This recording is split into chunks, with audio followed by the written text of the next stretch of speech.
ታረጋለህ አንተ እንደዛ? ሄሎ ብሩኬ እንዴት ነው? ሰላም ነው? ኧረ ተው ምንድን ቺ ስታረግ ያዘች ሚስትህ? አንተ ህፃን እንዴት ፎቶ የቺኳን ፎቶ ስልክ ላይ ታስቀምጣለህ? ምን ሆነ ነው አዴ? የሆነ ሎክ ምናምን ማዘጋጀት ነው ወይ ሌላ ስልክ መያዝ ነው? እንደዚህ ምን አንተ የፋራ ሚስቴክ ትሰራለህ እንዴ?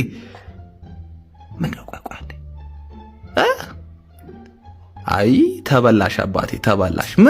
ምን አስበህ ነው የልጅቷን ፎቶ ስልክ ላይ የምታስቀምጠው? እንደሌሎቹ ማጥፋት ነው ወይ ሌላ ስልክ መያዝ ነው እንዴ? ቆይ በቃ መጣው እናወራለን። እሺ በቃ ቻው። ብሩኬ ነው ምን ለምን እኮ የጓደኝነት ምክሬን እየመከርኩ ነው እኮ። እና ጥሩ ነገር አይደል እንዴ የመከርኩት? ሌላ ጊዜ ሚስቱ እንዳትይዘው። አይ ይሄ ጋይ ኮድ ነው ላይክ አይገባሽ። ይሄ ጋይ ኮድ ነው። እሰ ጋይ ኮድ